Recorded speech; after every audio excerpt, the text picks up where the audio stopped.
Здравствуйте, меня зовут Екатерина Рубцова, я преподаватель литературы Бурятии, и сегодня речь пойдет о бурятских романах XX века.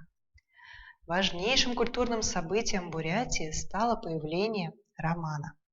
Он рассказывал не только о реалиях XX века, но и впервые выделил бурятский национальный характер. Одним из первых бурятских романов стал роман «На утренней заре» Хацана Мсараева. Что же в нем скрыто? Давайте разбираться шаг за шагом. 15 годами ранее, в 1935 году, Хасан Мсараевич написал повесть «Церемпил». Именно она легла в основу романа «На утренней заре». В повести «Церемпил» Хасан Мсараевич Мсараев показал правду жизни в Улусе, художественном произведении. Кого мы только не встречаем на страницах романа «На утренней заре». И богачи, и бедняки, царские чиновники, ламы. Впервые в бурятском романе так широко были показаны русские рабочие, революционеры, ссыльные, но обо всем по порядку. Сюжет романа строится на противопоставлении двух миров – дореволюционной Бурятии и Бурятии в новой жизни. Соответственно, также и делится роман на две практически равных части. Первая часть рассказывает о 1903 году, о дореволюционной жизни бурят. Роман начинается со следующих строк. С длинного соснового шеста свешивался кусок белой материи с изображением коня. Это священный воздушный конь Хеймарин. Он приносит изобилие семье, славу хозяину дома. С первых же страниц романа мы встречаем упоминание о Хеймарине. Это конь удачи, который символизирует психическую энергию человека. Если вдруг ее становится мало, нужно совершить обряд вывешивания флажка. Тут же мы встречаем и следующую национальную специфику. Перед летником торчали две остроконечные коновязи. К одной из них привязаны 3 лошади. Коновязь устанавливалась перед юртой, хозяином дома. Она должна была быть самой высокой. На верхнем разрезе коновязи имели право привязывать своих лошадей почетные гости, сам хозяин, старейшины. Чуть пониже привязывали своих скакунов молодежь и еще ниже женщины. Роман начинается со сватовства. В дом к бедным Галши и Дари приходит сам богатый человек Улуса Бадма и просит руки их единственной дочери для своего сына. Галши не может поверить своему счастью, породниться с таким богатым человеком – это честь, и, конечно, дает свое согласие. Однако он не учел, что единственная его дочь Далжит категорически против выходить замуж за умственно отсталого сына богача. Тем более у нее уже есть возлюбленный. Но мнение Далжит никто не спрашивает. Хотя прекрасно все понимают, что богачу Бадме она нужна лишь как бесплатные рабочие руки. Скоро сенокос даже свадьбу не хотят делать, так торопятся убрать сено. Но сама Далжит упорно настаивает на том, что она замуж за него не пойдет. Продают, говорит она, как скотину. Весь навар за единственную дочь – это 10 валов, 2 коня и 100 рублей. Далжит давно любит красивого, хорошего парня из этого улуса, Церемпила. Но, как говорит про него мать Далжит, Церемпил гол, как коновязь на пустом месте. Весь род у них такой. Всю жизнь никто из них досыта не наедался. С первых страниц романа мы видим улусное общество. Оно разделено на классы. Бедняки, как правило, носители положительных качеств, и богачи, носители отрицательных качеств. Конечно, такое разделение на классы не случайно. Оно соответствует схеме соцреализма, к тому же сам роман историко-революционный. Но все равно в этом романе самое ценное – Это национальная специфика, которая проявляется в обрядах, в быте бурятского народа, в чертах национального характера, в фольклоре. Тем временем по Улусу поползли слухи, мол, Далджит ночами принимает какого-то гостя. Церемпилу делать нечего, он вынужден рискнуть и привести Далджит к себе домой. Украв невесту в ночь перед самой свадьбой, привел ее домой, совершили обряд расплетания кос, но на утро, конечно, их ждала расплата. Когда отец Далджит Галши проснулся и увидел постель дочери пустой, поначалу он решил, что она пошла помогать матери по хозяйству.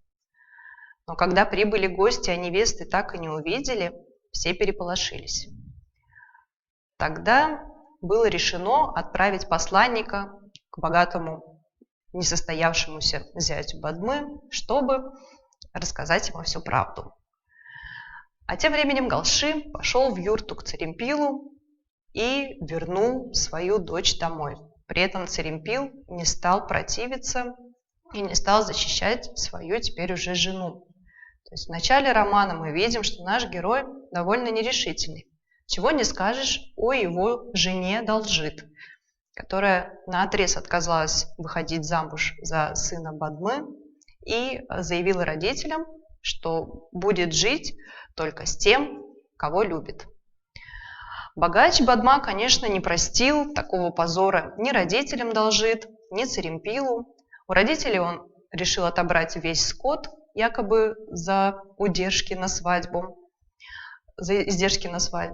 А Церемпила он решает наказать через Гулву Эрдени, которого подкупил, чтобы тот наказал нахала.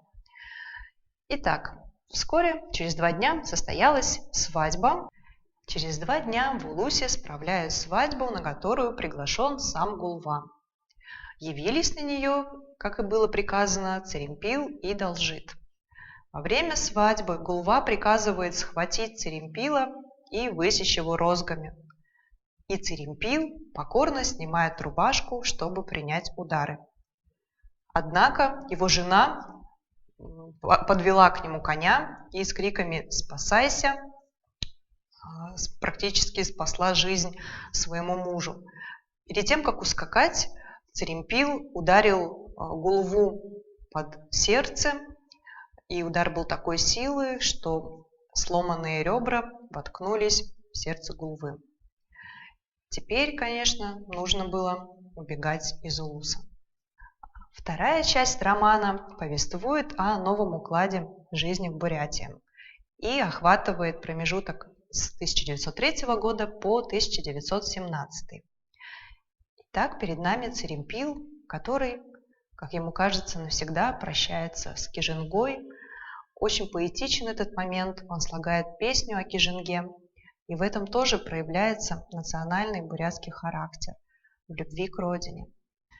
Изможденный Церемпил скитается уже несколько дней по тайге. Вдруг он слышит выстрел, его конь убит, а сам Церемпил чудом выжил и вышел из тайги как раз в тот момент, когда началась косьба, и он познакомился с батраком Нашаном Бато, который укрыл его, и не просто укрыл у себя, но и когда на след Церемпила напали, помог ему укрыться в домике у ссыльного Василия Ивановича. Василий Иванович, который давно уже живет в бурятском Улусе и в совершенстве знает бурятский язык, их традиции, обычаи, видит горькую правду. «Бедность одолела бурят», — говорит он. «Из 10 семей 9 живут в нищете. Что могут поделать эти бедные, забитые, темные люди?» Итак, Церемпил теперь живет в русской деревне, но каким он пришел сюда? Он не знает русского языка. Ему непонятны слова «ссыльный», «рабочий», «революционер». Здесь он узнает, что революционеры – это такие люди, которые хотят, чтобы простому бедному народу хорошо жилось. Он еще не верит словам батрака Нашана Бато, что русские люди могут помочь Царимпилу. Он продолжает быть осторожным, а это и понятно, ведь его продолжают искать. Он убил главу рода. И жизнь в доме русского старика Василия Ивановича стала для него буквально спасением не только в прямом смысле, но и в духовном смысле. Потому что именно там Царимпил побеждает свою нерешительность благодаря старику и его заботам и становится действительно в сердце своем революционером. Царимпил учит русский язык, учит, кстати, для того, чтобы чтобы уметь читать книги о революции, лучше разбираться в рабочем движении. Так проходили у них вечера, пишет Хацан Амсараев. После таких бесед Царимпил долго не мог уснуть, обдумывал заново все, что узнал.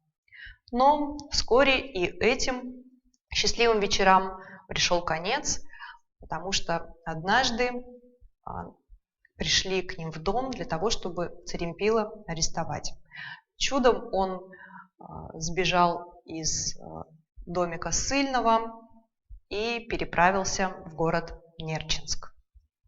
И вот Царимпил в Нерчинске, его приютила семья сапожника. Вскоре и сам Царимпил стал отличным сапожником. В этой семье вечерами слушают рассказы о восстаниях крестьян, о забастовках рабочих.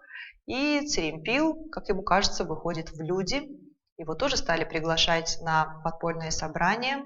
И Царимпил переходит работать в железнодорожное депо. Вскоре и сам Царимпил начинает выступать перед своими товарищами и становится самым настоящим революционером. Нашлась и Далжит. Оказывается, после того, как она сбежала из родного Улуса, тогда в 17 лет, ее приютил в лесу охотник. У них как раз недавно умерла дочь, и Далжит буквально заменила им ее. Однажды Далжит вышла в сарай и увидела там знакомое седло. На нем оказались метки седла Царимпила. Тогда она поняла, что муж-то ее не погиб, а значит, нужно пойти на его поиски. В поисках Царимпила она пришла в русскую деревню, где долгое время прожила батрачкой в доме попа. Там научилась она русскому языку и русской грамоте. И однажды осмелилась даже попросить у попа деньги за год работы, за что тот ее обругал и выгнал. Делать нечего. Далжит снова пришлось скитаться, и однажды на нее чуть было не напал медведь. Просто чудом ее спас случайный прохожий, который оказался знакомым Царимпила. Он-то и привел Далжит в дом Царимпилу в Нерчинск, и они наконец-то воссоединились с мужем. Но их счастье опять-таки продолжалось недолго. Скоро в доме Царимпила началась облава, перестрелка, и они вместе с Далжит чудом уцелели, потому что несколько человек в их доме погибло. Уцелели, но зато их посадили в тюрьму. Что же в это время происходило в родном Улусе Царимпила и Далжит? Шел 1905 год. У бедняков богачи отобрали все самые сочные покосы. И тут, благодаря Гамбалу и родне, люди, наконец, восстали против богачей и силой отобрали исконно принадлежавшие им посевы. С падением царского режима в 1917 году открылись и ворота тюрьмы, где сидели Далжит и Царимпил. Спустя 12 долгих лет они снова наконец-то встретились, и теперь, мы надеемся, обретут свое счастье. Теперь, родная, нас никто и никогда не разлучит. Но в Чите продолжаются бои, и Царимпил становится заместителем командира красногвардейцев, и он участвует в уличных боях за освобождение города от контрреволюционеров. Таким образом, бедняк Царимпил прошел путь до руководителя красногвардейского отряда. Церемпил и Идалжит приезжают в свой родной Улус и направляются в дом к богачу Бадме, который, как мы помним, убил мать Церемпила. Роман заканчивается в тот момент, когда Церемпил приставил к Бадме свой наган. Итак, главный герой Церемпил – это типичный образ революционера. Он олицетворяет исторический путь, пройденный бурятским народом от глухого протеста до бунта против богачей, до революционной борьбы. От замкнутости к дружбе с трудовым народом, с русскими ссыльными. А эта метафора, которая заключена в названии романа «На утренней заре», означает, что свершилось важнейшее историческое событие. И как будто примета, про которую говорил Хасан Амсараев, наконец-то действительно оказалась счастливой. И все сбылось. Прочитав роман Хасана Амсараева «На утренней заре», вы узнаете, как правильно по всем бурятским обычаям проводить свадьбу, для чего нужна коновязь и как устроена юрта. Текст романа вы можете взять в детско-юношеской библиотеке, потому что в электронном варианте или в интернете его просто не найти.